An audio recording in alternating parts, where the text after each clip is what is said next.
బంధువులారా, మరి చెట్టు మీద ఎన్నో రకాల పక్షులు ఉంటాయి. అక్కడ పల్లెంలో వేసి అవి పగలంతా ఎక్కడెక్కడో ఎగిరిపోతాయి. సాయంత్రం కాగానే మళ్ళీ చెట్టు మీద చేరుకుంటాయి. అలాగా వేటికి సంబంధం ఏమి ఉండదు. ఏ పక్షి ఆ పక్షి, దేని దారి దానిదే. కాకపోతే ఆ చెట్టును ఆశ్రయించుకొని ఉంటాయి. అలాగా ఇక్కడ ఇది వృద్ధాశ్రమం అనే చెట్టు. ఈ చెట్టు మీదకి పక్షులన్నీ వచ్చాయి, ఎక్కడెక్కడి నుంచో వచ్చాయి. ఏ పక్షి ఎప్పుడు ఎగిరిపోతుందో ఎవరికి తెలియదు. కాబట్టి ఒక మంచి అవకాశం, చింతన. మనసు కాలు విరిగినా, చెయ్యి విరిగినా, లేకపోతే చెవుడున్నా, మూగైనా, గుడ్డైనా, ఏ అవయవం లేకపోయినా, మొత్తం అన్ని అవయవాలు పాడైపోయినా ఈ మనస్సు మాత్రం పాడు కాదు. అది మాని పని చేస్తూనే ఉంటుంది, ఆలోచిస్తూనే ఉంటుంది. మాట్లాడితే కొంచెం ఆలోచన తక్కువ, ఇంకా మాటలు లేకపోతే ఇంకా లోపలికి పోయి ఆలోచిస్తూ ఉంటుంది మనస్సు. ఏం ఆలోచిస్తుంది అంటే చెత్త విషయాలు. ఎందుకు ఆలోచిస్తుందంటే అవి అలవాటు చేశాం దానికి. కుక్క ఉంటుంది, ఊర కుక్క ఏం చేస్తుంది? ఊరంతా తిరుగుతుంది, చెత్తవన్నీ తింటుంది. పాత చెప్పులు, ఎంగిలి విస్తరాకులు, ఇంకా మలమూత్రాలు తినే కుక్కలు కూడా ఉన్నాయి. ఎందుకంటే వాటికి ఎవరు ట్రైనింగ్ ఇవ్వలేదు. ఊర కుక్క అంటే ఊరి మీద పుట్టింది, ఊరి మీద తిరిగి పెరిగింది. అది ఇంటి కుక్క అట్లా ఉండదు, దానికి ట్రైనింగ్ ఉంటుంది. అది ఏది తినాలో అదే తింటుంది. ఎప్పుడు దానికి తినిపించాలో అప్పుడు తినిపిస్తారు. ఎవరిని కరవాలో వారిని కరుస్తుంది, దొంగను కరుస్తుంది, ఇంటి యజమానిని కరవదు. మన మనసు ఏం చేశామంటే పుట్టినప్పటి నుంచి దాన్ని గాలికి వదిలేసామంటే తల్లి, తండ్రి, గురువులు చెప్పకపోవడము, ఆ రకంగా పెంచకపోవడం. మనస్సు ఆరోగ్యంగా ఇంటి కుక్కలాగా తయారు కావాలంటే తల్లి పెంపకం అవసరము, తండ్రి పెంపకము, గురువుల ఉపదేశము, ఇవన్నీ ఉంటే చిన్నప్పటి నుంచి మనస్సు అనేది ఒక పద్ధతిగా ఉంటుంది. ఇక మన కర్మనో, దురదృష్టమో, అదృష్టమో, ఏదో ఇంట్లో పుట్టాం, ఏదో కులంలో పుట్టాం, ఇక వాళ్ళు ఎలా పెంచితే అలా పెరగాల్సిందే కదా. వద్దనుకోవడానికి తెలియదు మనకు. 15-20 ఏళ్ళ వయసు వరకు కూడా ఇంటి మీద ఆధారపడి ఉంటాం. కాబట్టి వాడు మాంసం తెచ్చి నోట్లో పెడితే తినాల్సిందే, గుడ్లు తినిపిస్తే తినాల్సిందే, చెంప పగలగొడితే పడాల్సిందే, ముద్దుగా చూసుకుంటే సంతోషించాల్సిందే. ఎవరు ఎలా చూస్తారో ఎవరికి తెలుసు, వాళ్ళ కర్మను బట్టి జరుగుతూ ఉంటుంది. కొంతమంది చిన్నప్పుడే కళ్ళు తాగించే తల్లిదండ్రులు కూడా ఉన్నారు, చిన్న వయసులోనే 2, 3, 4 ఏళ్ళకి. ఇది మా వంశంలో ఆచారం అని వాళ్ళకి తెలియదుగా, పిల్లలు కాబట్టి వాళ్ళు తాగుతారు, అలవాటు చేసుకుంటారు. కాబట్టి మనకు తల్లి, తండ్రి, గురువు, సక్రమయమైన వాళ్ళు, మంచి వాళ్ళు దొరికితే జీవితమే గొప్పగా ఉంటుంది. వాళ్ళు దొరకనప్పుడు అత్యసరు జీవితం. అందుకోసమే పుణ్యము చేసుకోమని చెప్పారు. ఒక మంచి తల్లిని కడుపులో నువ్వు పుట్టాలంటే, ఒక మంచి తండ్రి పెంపకంలో పెరగాలంటే, ఒక మంచి గురువు ఉపదేశం పొందాలి అంటే నువ్వు పుణ్యం చేసుకో. ఎంతో కొంత చేసుకోవాలి, తెలిసి కానీ తెలియక కానీ, ఇష్టం ఉండి కానీ ఇష్టం లేక కానీ, ఎలాగో ఒకలా చేసుకోవాలి పుణ్యం. ఆ పుణ్యము చేసేవాళ్ళు తక్కువ. పుట్టి పెరిగి చదివి ఒక వయసు వచ్చాక పెళ్లి చేసుకోవడం, ఆ సంసారము, భార్య, పిల్లలు, వాటి గురించి ఆలోచించడం. ఇంకేం పుణ్యం చేస్తాడు వాడు? పుణ్యం అంటే ఏంటి? ఎటువంటి లాభాన్ని కోరకుండా మనకు సంబంధం లేని వ్యక్తులకు సహాయం చేయడము, సేవ చేయడము, దానం చేయడము, దాన్ని పుణ్యం అంటారు. నీ కుటుంబానికి చేసుకుంటే అది పుణ్యం అనరు, చేయకుంటే పాపం. చేస్తే మాత్రం పుణ్యం కాదు. చూడండి, నువ్వు కొడుకు, కోడలు, మనవాడు ఎవరికి ఎంత దాచిపెట్టినా నీకు వాళ్ళైతే కిరీటం పెట్టరు, పాద పూజ చెయ్యరు, ఫోటో పెట్టుకొని పూజ ఏం చెయ్యరు. బతుకున్నప్పుడే కానరు, చచ్చాక ఎవడు ఫోటో పెట్టుకుంటాడు. కానీ మనకు సంబంధం లేని వ్యక్తులకు, అంటే మనుషులే కాదు ఏ జంతువైనా కావచ్చు, మనం చేస్తే అది పుణ్యం అవుతుంది. ఆ పుణ్యం వల్ల నీకు ఆత్మోన్నతి, జీవిత ఉన్నతి అనేది ఉంటుంది. కానీ పుణ్యం చేయనివ్వదు కదా ఈ మనసు. మోహములో పడిపోతాడు మనిషి. ఇప్పుడు మీకు అందరికీ చాలా మందికి మోహం ఉంటుంది. వాళ్ళు పట్టించుకోకపోయినా, ఫోన్ చేయకపోయినా, తరిమేసినా, తిట్టినా, ఇంకా ఆశయా వధ్యతే లోకః కర్మణా బహుచింతయా ఆయుక్షీణం న విజానాతి తస్మా జాగ్రత్త అన్నారు. కాబట్టి ఆశ అనే పాశముతోటి నీకు నువ్వే కట్టేసుకుంటున్నావు. ఆ తాడు ఎవరిచ్చారంటే నువ్వే అల్లుకున్నావు. ఆశ అనే తాడు, దాంతో కట్టేసుకుంటున్నావు. రోజుంత కట్టుకుంటున్నావు. ఈ చింత అనేది ఒకటి కర్మ. నువ్వు చేసే కర్మ ఇప్పుడు ఏమిటి? ఏమీ లేదు, ఒకటే చింతించడం అంతే. అది అలా అయ్యింది, ఇది ఇలా అయ్యింది, అలా కాకుంటే బాగుండేది, ఇలా కాకుంటే బాగుండేది, ఇలాంటి ఆలోచన. ఆయుక్షీణం న విజానాతి. ఈ చెత్త ఆలోచనలో ఆయుష్యమో గడిచిపోతుంది. దినదినమో యమ పురికి చేరువ అవుతున్నా, కానీ న విజానాతి, తెలిసిచావదు కదా. చేతగాకపోయినా మనసు మాత్రం ఆలోచిస్తూనే ఉంటుంది. కాబట్టి తస్మా జాగ్రత్త. అందుకే మేలుకో, చీకటిలో ఉన్నావు, అజ్ఞానంలో ఉన్నావు, మేలుకో అని శంకరాచార్యుల వారు చెప్పారు. కాబట్టి మనము ఎప్పుడు వృద్ధాప్యానికి ముందే ఏర్పాట్లు చేసుకోవాలి. ప్రయాణం అనగానే ఏం చేస్తారు? అప్పటికప్పుడు ఎవరు దూర ప్రయాణం ఎవరు పెట్టుకోరు. ఢిల్లీకి పోవాలి, కాశీ పోవాలంటే అప్పటికప్పుడే వెళ్ళిపోతారు ఎవరైనా? దానికి ముందే ఆలోచించుకొని ఏర్పాట్లు చేసుకుంటారు, టికెట్ రిజర్వ్ చేసుకుంటారు, మళ్ళీ సౌకర్యాలు, వస్తువులు అన్నీ జమ చేసుకుంటారు, పనులన్నీ పక్కన పెట్టుకుంటారు, వెళతారు. అట్లా ఈ వృద్ధాప్యము అనేది చివరి ప్రయాణం. దీనికోసం ఏం ఏర్పాట్లు చేసుకున్నాము అంటే అందరినీ నమ్మాము. ఇంకేం ఏర్పాట్లు ఉంటాయి? నా కొడుకు, కోడలు, మనవడు, వీళ్ళందరినీ నమ్ముకున్నాక ఇంకా ఏర్పాట్లు వాళ్ళే చూసుకుంటారు అనుకుంటారు చాలామంది. ఉన్న ఆస్తులన్నీ కూడా ఇచ్చేస్తారు పాపం. అన్నీ ఇచ్చాక వాడు అవతలికే అంటాడు. అప్పుడు తెలుస్తుంది నిజస్వరూపాలు. కానీ ఏం లాభం? కాబట్టి మనుషుల యొక్క తత్వం ఏమిటి అనేది కొత్తగా మనము తొవ్వి తీసేది ఏమీ లేదండి. మహాపురుషులు ఎప్పుడో చెప్పారు, శాస్త్రాలు ఎప్పుడో చెప్పేశారు. మనిషి లక్షణం ఇంతే. కుక్క బౌబౌ అంటుంది, మ్యావ్ మ్యావ్ అనగా ఎప్పుడైనా చూసారా? చూస్తామని మీరు అనుకుంటే మీ భ్రమ. పిల్లి ఏం చేస్తుంది? మ్యావ్ మ్యావ్ అంటుంది. పిల్లి ఎలుకలు పడుతుంది. పిల్లి కుక్కను కరుస్తుందా? ఇవన్నీ అసంభవం. అలా జరుగుతుందని అనుకుంటున్నారంటే మీరు ఆలోచన సరిగ్గా లేదు. కాబట్టి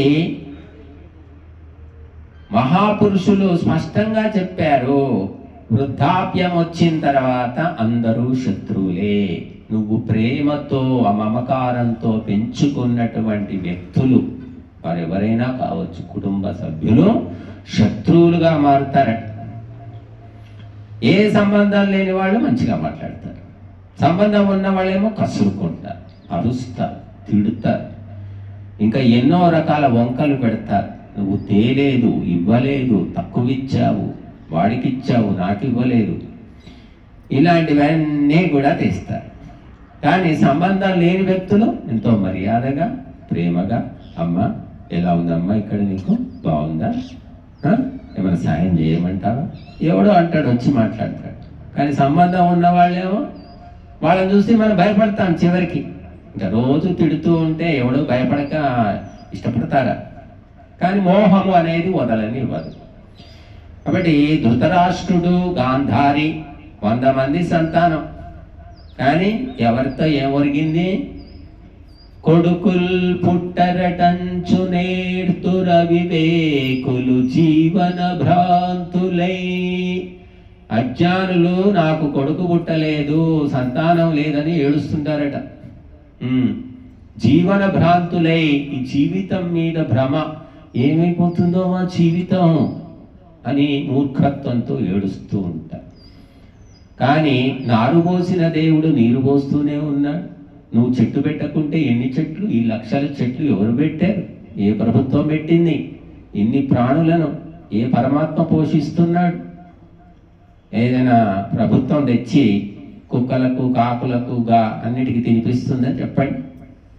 వాటిని నడిపిస్తుంది భగవంతుడు. కాబట్టి మనిషి మోహం వల్ల అజ్ఞానం, అంధకారంలో పడిపోయి చాలా నీచమైనటువంటి ఆలోచన చేస్తూ ఉంటారు. సంతానం ఉన్నా ఒరిగేది లేదు, లేకపోయినా ఒరిగేది లేదు. కాకపోతే ప్రకృతి ధర్మము, ఎవరో రాముడొకడు పుట్టి రవికులమీడేర్చే, కురుపతి ఒకడు పుట్టి కులము చెరిచే అన్నారు. ఎవరో రాముడు లాంటి వాళ్ళు తక్కువ మంది ఉంటారు సంతానం. ఇప్పుడైతే ఇంకా మనం రాళ్లల్లో బియ్యంలో రాళ్ళ ఏరుకోవాలి. ఒకప్పుడు బియ్యంలో రాళ్ళు ఏరేవాళ్ళు, ఇప్పుడు రాళ్లల్లో బియ్యం ఏరుకోవాలి అన్నమాట. కాబట్టి ఈ మోహము అనేది వదిలించుకున్న వాళ్ళు చాలా సుఖంగా ఉంటారు. ఓ భగవంతుడా, నువ్వు చాలా కరుణామయుడివి, దయామయుడివి, నా మీద ఎంతో దయ చూపించావు, నన్ను ఈ ఆశ్రమంలో తెచ్చి పారేశావు, ఇక్కడ నన్ను తిట్టేవాళ్ళు లేరు, అడిగేవాళ్ళు లేరు, పొట్లాడేవాళ్ళు లేరు, నిలదీసేవాళ్ళు లేరు, సమయానికి ఇంత అన్నం తెచ్చి నాకు వినిపిస్తున్నావు, ఓ భగవంతుడా నీకు లక్షల కొద్దీ ధన్యవాదాలు అని బుద్ధున్న వాళ్ళు చెప్పుకుంటారు రోజు. లేని వాళ్ళు అయ్యో ఇక్కడ తెచ్చి పారేశారు, ఈ అడవిలో తెచ్చి పారేశారు, అన్ని చెట్లే ఉన్నాయి, అంతా చేతగాని ముసలి వాళ్ళు, వీళ్ళతో ఏమొచ్చలు పెడతాము, ఏం మాట్లాడతాము, అయ్యో ఇంటి దగ్గర ఇంద్రభవనం, అంత రాజభవనాన్ని వదులుకొని ఇక్కడికి రావాల్సి వచ్చింది. దానికి కారణం ఎవరు? పుల్లమ్మన, ఎల్లయ్యన, కోడల, కూతురా, అల్లుడా, ఇలాగా అన్నీ ఆలోచించి బాధపడుతూ ఉంటారు వాళ్ళు. కానీ ఇది బాధపడే విషయం కాదమ్మా, చాలా సంతోషం. నేను ఇక్కడికి వచ్చినప్పుడల్లా అనుకుంటా, అబ్బా ఎంత పెద్ద ఆశ్రమం, 12 ఎకరాలు, ఎంతో పెద్దగా ఉంది, బోలెడు చెట్లు. అసలు మా ఆశ్రమానికి వచ్చారు, కొంతమంది వచ్చారు కదా, ఎంత చిన్నగా లేదు, ఉన్న బిల్డింగ్లు అంతా ఇరుకిరుకుంటుంది. నాకు ఇక్కడికి వస్తే ఎంతో సంతోషంగా అనిపిస్తుంది.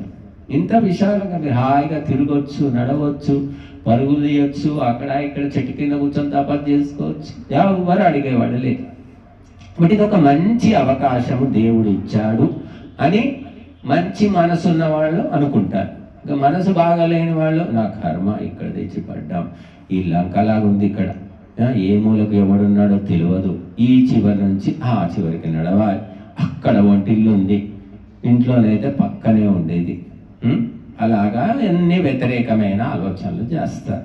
అక్కడి నుంచి ఇక్కడ నడిస్తే వాకింగ్ అవుతుంది కదా, ఎక్సర్సైజ్ అవుతుంది కదా అని మాత్రం అనుకోరు. ఈ రకంగా మన ఆలోచనను బట్టి సుఖము దుఃఖము ఉంటుంది. ఇది సుఖమే, కానీ కొందరికి దుఃఖంగా అనిపిస్తుంది. కాబట్టి మనం ఆలోచన విధానాన్ని మార్చుకోవాలి. అందుకే కొడుకులు పుట్టేది ఉంటే భగవంతుడు ఇస్తాడు. నీకు ఎందుకు అలా పుట్టారు? కొందరికి అసలే పుట్టలేదు. అంటే ఎందుకు అలా పుట్టారు అంటే నీ కర్మలు అలా ఉన్నాయి, నీ కర్మలు ఉన్నాయి కాబట్టి అలా పుట్టారు. దానికి నువ్వేం చేస్తావు? మార్చుకోవడానికి వీలవుతుందా? కాబట్టి జరిగిపోయింది.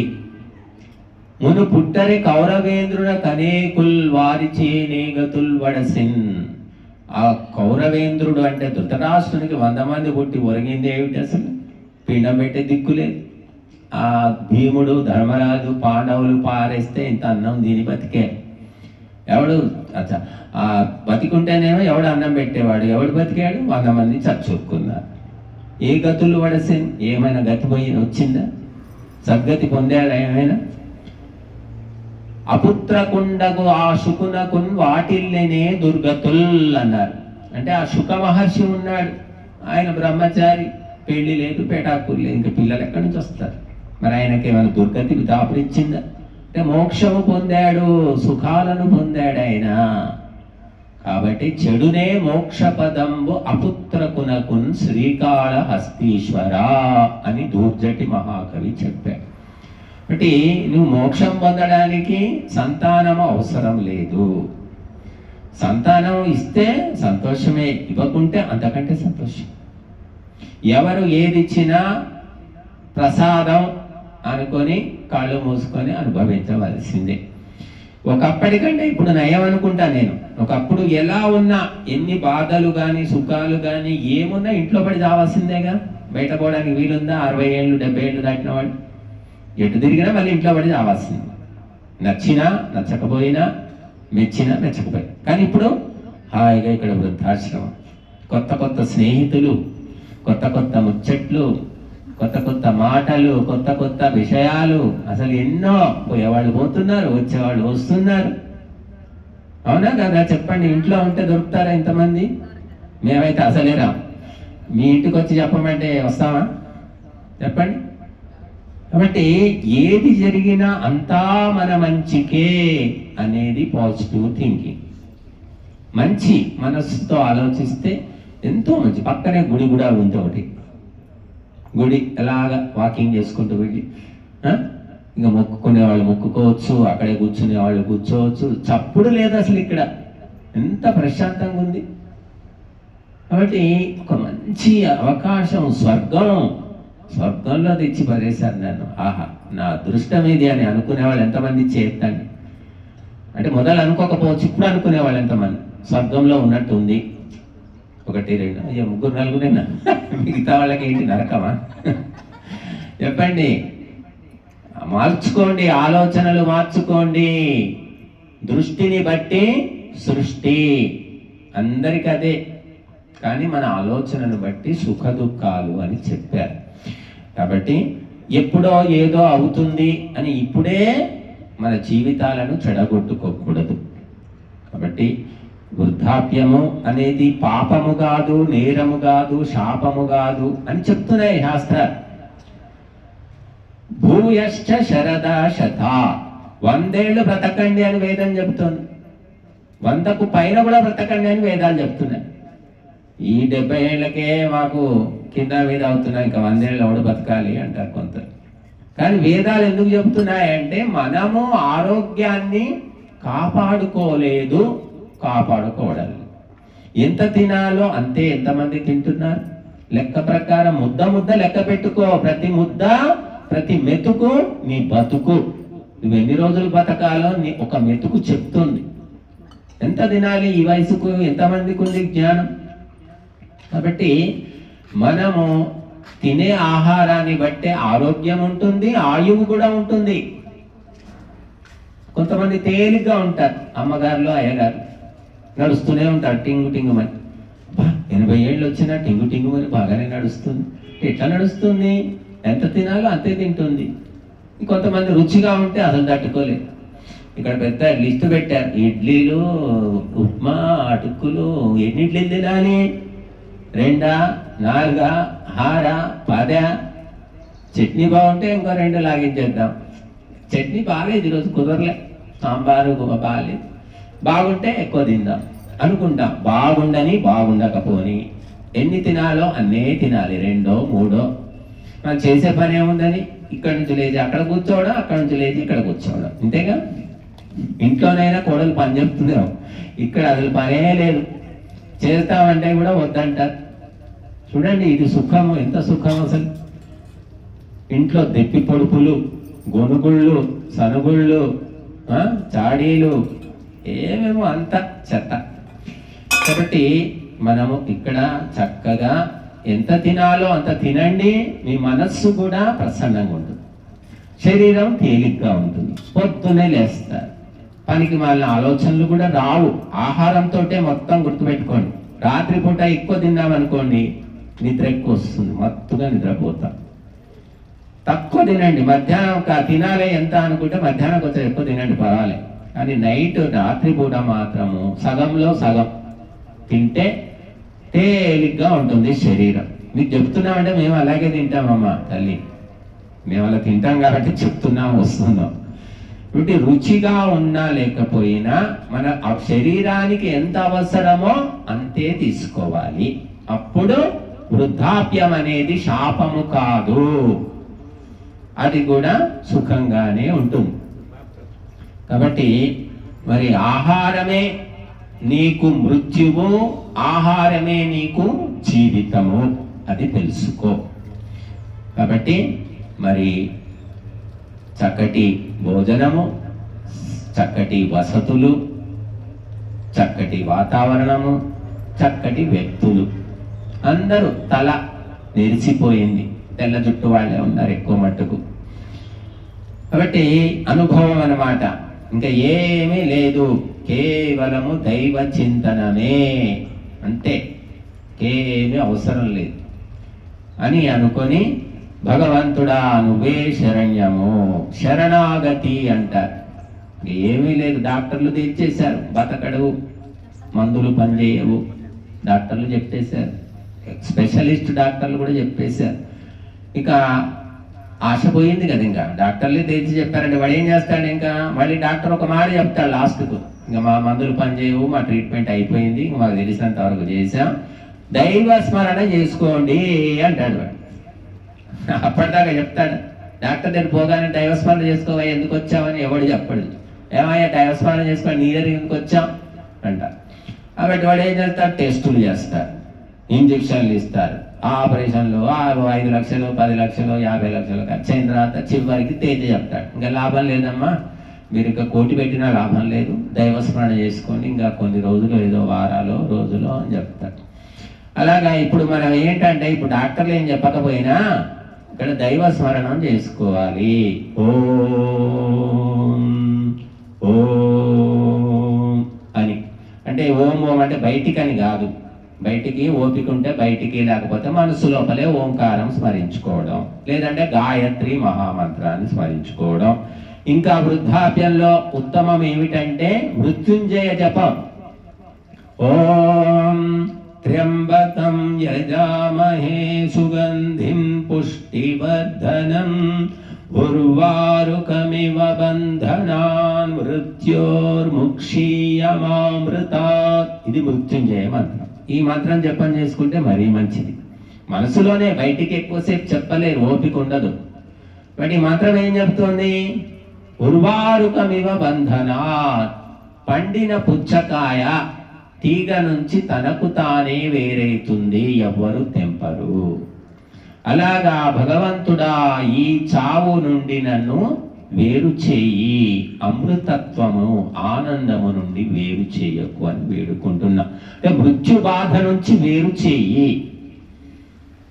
ఈ చావు చనిపోయే సమయంలో అలాగా పక్షి ఎగిరిపోయినట్టు ప్రాణం ఎగిరితే బాగానే ఉంటుంది, అందరికి ఏమి ఇబ్బంది, ఎవరికి ఇబ్బంది ఉండదు. కానీ చాలామంది బాధలు పడి తీసుకొని వాళ్ళు చాలా ఇబ్బందులు పడి చనిపోతూ ఉంటారు. కొంతమంది అలాగా కుర్చీలో కూర్చొని తప్పీమని చనిపోతారు.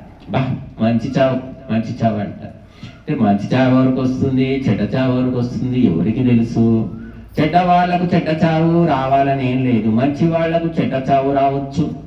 మనం ఆశ్చర్యపోతాం, అయ్యో చాలా మంచివాడు రామయ్య, అంత మంచి వ్యక్తి లేడు, ఆయన ఎందుకు వచ్చింది పక్షవాతం, 5 ఏళ్ల నుంచి మంచంలో పడి బాధలు పడి తెచ్చిపోయాడు, రామయ్య ఎవరికి అపకారం చేయలేదు, ఇంత మంచి వ్యక్తి, ఎందుకు ఇలా జరిగింది అని ఆలోచిస్తాం. కాబట్టి మంచి చావు చెడ్డ చావు ఈ జన్మతోటి కాదమ్మా, అనేక జన్మల కర్మల ఫలాలను బట్టి వస్తూ ఉంటుంది. అందుకోసమే ఈ జన్మనే మొదటిది, ఈ జన్మనే చివరిది అనుకోకండి. అందుకే పుణ్యము చేయాలి అని చెప్పారు. కొంత నీ కుటుంబం గురించి 70% చేసుకో, మిగిలిన ప్రపంచం గురించి, ఇతర జీవుల గురించి, మానవుల గురించి 30% చేసుకోవాలి. ఎంతమంది చేస్తున్నారు? ఇంకా నేను చూసాను చాలా మంది వృద్ధులు ఎంత బుద్ధిమంతులు అంటే, ఆ గవర్నమెంట్ ఏదో 2000 3000 ఎంత ఇస్తుంది, 2000 ఇస్తే కూడా ఆ 2000లో 1000 రూపాయలు ఖర్చు పెట్టుకొని 1000 రూపాయలు దాచిపెట్టి కొడుకుకో మనవడికో ఎవరికో ఇస్తారనమాట. వాళ్ళు అంత ప్రేమనో మోహం. వాడేమో ఇచ్చేదేమీ లేదు. వాడు 1వ తారీఖు 2వ తారీఖు వాడితో చేతులు ఊపుకుంటూ వస్తాడు, జోబులో వేసుకొని పోతాడు గద్దలాగా. ఎందుకంటే వీళ్ళు ఇస్తున్నారు అంటే అంత. కొన్ని ఆ డబ్బులు పెట్టి మంచి పని చేయరాదు, మాకోటి స్వామీజీలకు ఇద్దాము అని ఎవడైనా ఆలోచిస్తాడు? ఎవడు ఆలోచించాడు.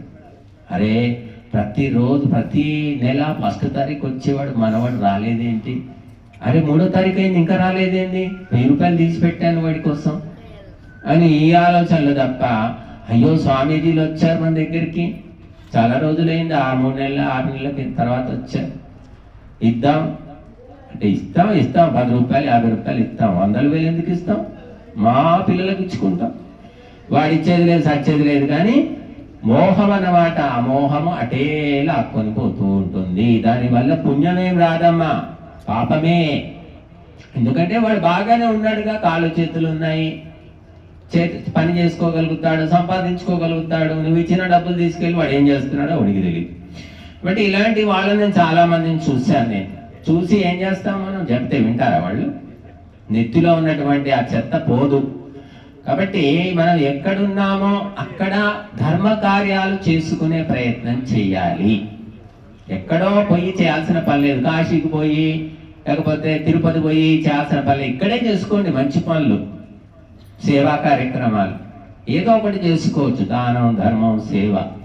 మన చుట్టూ ఉన్న వాళ్ళలో ఎవరికైనా సహాయం చేయవచ్చు. మంచి మాటలు కూడా చెప్పొచ్చు. మీరు చెప్తే కూడా పుణ్యమే వస్తుంది. కాబట్టి మీరందరూ కూడా ఆలోచన విధానము మార్చుకోండి. కేవలము ధర్మము దైవము తప్ప ఇంకేమీ అవసరం లేదు అని తెలుసుకోవాలి. మరి గుంజకు ఒక మేకను కట్టేస్తే ఏం చేస్తుంది? ఆ మేక అంటే గుంజ చుట్టూ తిరుగుతుంది, ఇంకా అంతకు మించి తిరగదు. కాబట్టి అలాగా మనిషి ఆలోచనలు కూడా ఆ మేకలాగా తిరుగుతూ ఉన్నాయి. ఆ తాడు కోసేస్తే ఏమవుతుందంటే మేక స్వేచ్ఛగా తిరుగుతుంది. అలాగా ఈ మోహం అనేటటువంటి పాశాన్ని తెంపివేస్తే అదే పరమశాంతి, సుఖము అని తెలుసుకోవాలి. బట్టి అయిపోయింది. చిన్నప్పుడు అంటే ఏదో, పెద్ద అయ్యారు, వాళ్ళ బతుకు వాళ్ళు హాయిగానే బతుకుతున్నారు, ఇంకా మనకేం అవసరం? కాబట్టి 25 ఏళ్లకు ముందు నీకు కొడుకున్నాడా? పెళ్ళైంది? అసలు ఏమీ లేదు. మధ్యలో వచ్చిన వాళ్ళు మధ్యలోనే పోతున్నారు. ఎందుకు? కాతత్ర పరిదేవన అన్నాడు శంకరాచార్య. బట్టి వీళ్ళంతా మధ్యలో వచ్చిన వాళ్ళే. నీతో పాటు పుట్టారా? పుట్టలేదు. 25 ఏళ్లకో 30 ఏళ్లకో పుట్టారు. కాబట్టి ఈ సత్యాన్ని మనం ఆలోచించి నిర్ణయించుకున్నప్పుడు ఏ బాధ కూడా ఉండదు. కాబట్టి సదానంద రెడ్డి గారు ఈ ఆశ్రమం కట్టారు. సదానందం అంటే కూడా ఎప్పుడూ ఆనందంగా ఉండడం. మరి ఆయన పేరులో ఆనందం ఉంది. ఆయన కూడా ఇక్కడ మరి అందరికీ ఆనందంగా ఉండడానికి ఇంత పెద్ద వ్యవస్థ. ఇప్పుడైతే కష్టం, మనం 1 ఎకరం కొనలేం, అప్పుడెప్పుడో చేసి పెట్టారు. కాబట్టి దాన్ని సద్వినియోగం చేసుకొని జీవితాలను ఆనందమయం చేసుకోండి, చరితార్థం చేసుకోండి. అందరూ చక్కగా కలిసి మెలిసి, మరి కుటుంబంలో 4 కానీ ఇక్కడ 50 మంది ఉన్నారు. కాబట్టి అందరూ మనవాళ్లే అనే భావంతో మరి సంతోషంగా జీవితాన్ని కొనసాగించండి. ముఖ్యంగా ఆరోగ్యాన్ని కాపాడుకునే ప్రయత్నం చేయండి. ఓం శాంతి.